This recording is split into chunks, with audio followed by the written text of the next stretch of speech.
All right, this has become really a hot button issue and a big debate around this country. Wendy, where do you fall on this? To be quite honest, the takedown of the Confederate Soldiers Monument in my home state of Durham, North Carolina, it's beyond a monument. This is about hatred. This is about white supremacy.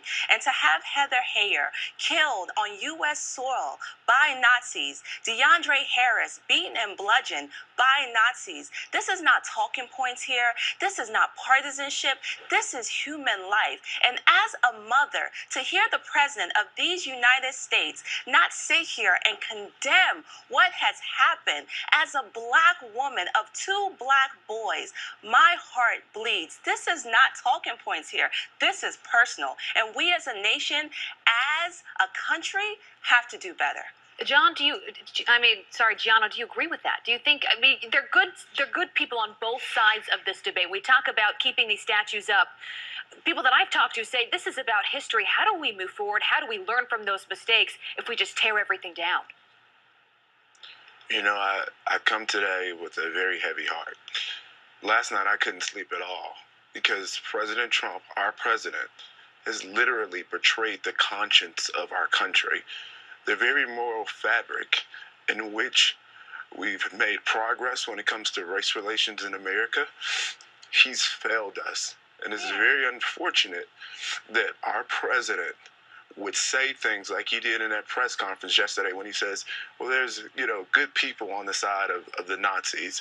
They weren't all Nazis. They weren't all white supremacists. Well, Mr. President, good people don't pile around with Nazis and white supremacists. Maybe they don't consider themselves white supremacists and Nazis, but certainly they hold those views. This has become very troubling, and for anyone to come on any network and defend what President Trump did and said at that press conference yesterday is completely lost and the potential to be morally bankrupt. No. I am sorry. I believe that, and I'm being very honest. As someone who's been talking about these issues for a very long time, I'm sorry that this is where we are right now, and I hope the president learns a lesson from his press conference on yesterday. It's disturbing. Gianna, these are very sensitive topics, and it is tough to talk about. And look, this country is all about free speech. So both of you have every right to come on here and be emotional and be real and be open about how you're feeling. When we're talking, though, Gianna, about the debate of these statues and whether or not they should stay up or go down, I mean, this argument that it's a slippery slope, where does that end? Where do you fall specifically on that debate? Well, first and foremost, people who are taking down the statues, they should do so legally. If you want to petition your government, sure, do so. Obviously, you can't destroy property. That's against the law. That's obvious. But what we also must keep in mind that President Trump's comments yesterday is emboldening those who want to destroy property. And obviously, that doesn't excuse their behavior by any means. But if you have a president in office who's a moral leader, who should be a moral leader, who is saying things that people believe they may take actions in their own hands and say, look, I can go about this because our president doesn't care.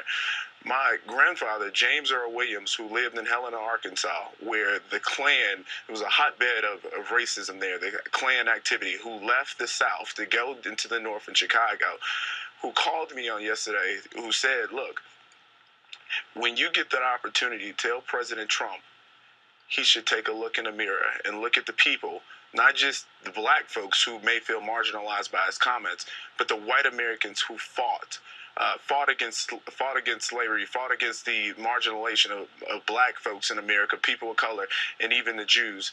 Let him know that it's time to have a real conversation on race. And as I did on Monday when I reached out to the White House, I told them, I said, President Trump must speak to this country in very clear terms, very distinct terms, just like President Obama did as Senator Obama in 2008 when we had a national dialogue on race.